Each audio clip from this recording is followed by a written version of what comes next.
Kje ste črpali zdaj to potrebna nova znanja? Na kakšen način ste jih pridobivali? Rekla bom tako, da v glavnem je šlo za pobude iz trga. In tudi danes Acroni izdeluje izključno za znanega kupca. Na kakšen način dobite te informacije v razvoj?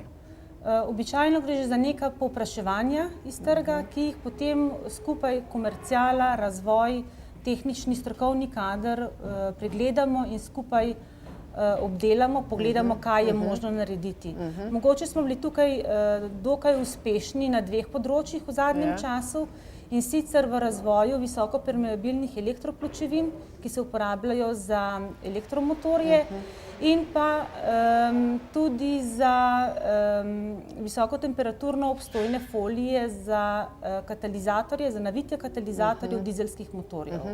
Ponavadi je med prodajo oziroma komercialo in pa razvojem neka napetost, ker seveda komerciala hoče zdaj takoj in najhitreje, najceneje, razvoj potrebuje čas za premislek in seveda analizo zadaj.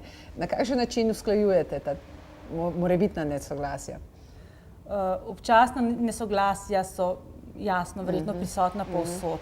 Vendar vemo, da samo z nekim skupnim delom, z nekim mogoče multifunkcijskimi timi, ki tudi obstajajo v Acroniju, to so tako imenovani strokovni timi, poskušamo ta nesoglasja čim bolj zmanjšati. Kaj pa pritok visoko strokovnih znanj, ker če želite izdelovati in seveda biti evropsko konkurenčni, mora ta dotok svežih novih znanj ves čas prihajati od nekje. Kje to dobivate? Na kakšen način pridobivate vi, razvojniki, ta svoja nova znanja?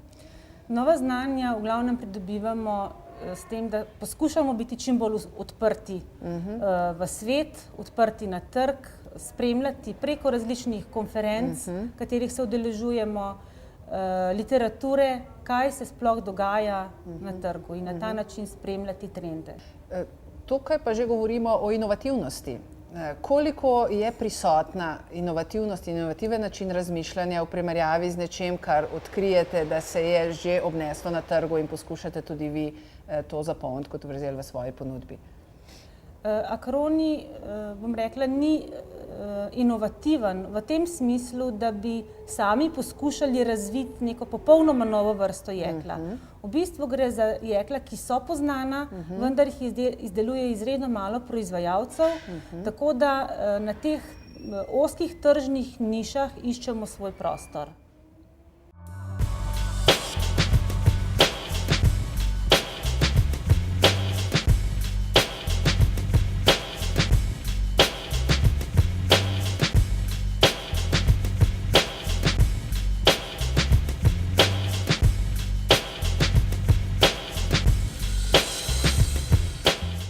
Inovacije so odigrale zelo pomembno vlogo pri zgodbi uspehu Acronija.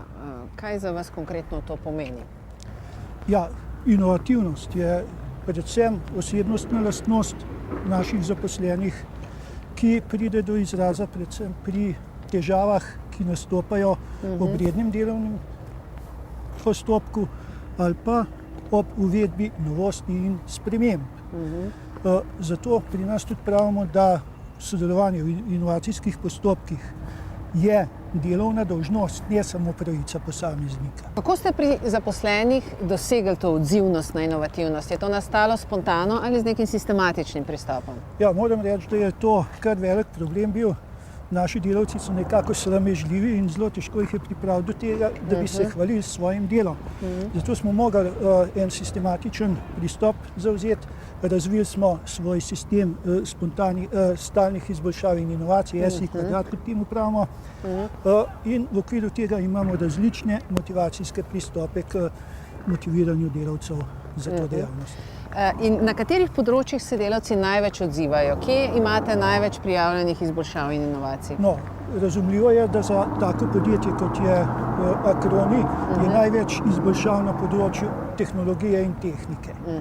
Zanimivo pa je, da je tudi zelo veliko izboljšav v zadnjem času, pa iz čiste administracije, kar je zelo pohvalno. Ali nagrajujete tudi poslovne inovacije, torej drugačne procese, Seveda. načine vodenja, organiziranja? Seveda pri nas ne delamo razlike med vrstami inovacij.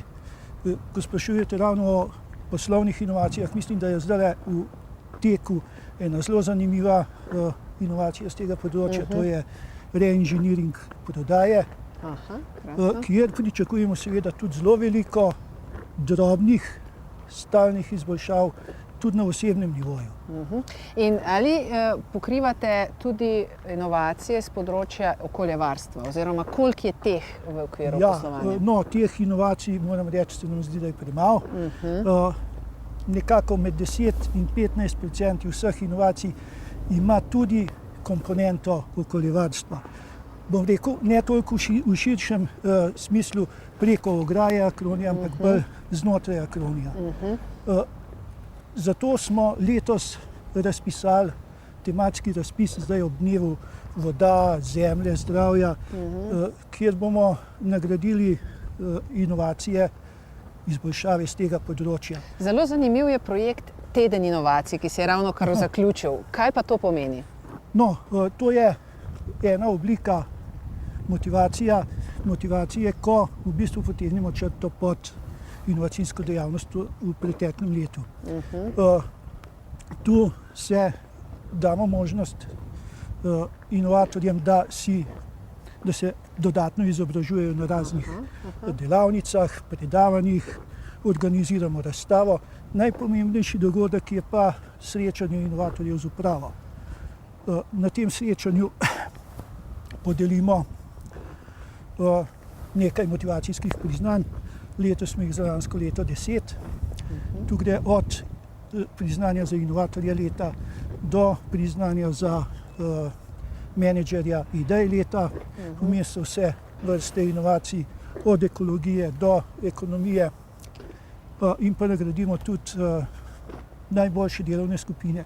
Imamo namreč zanimiv način tekmovanja med delavci, kjer spodbujamo tudi timsko delo.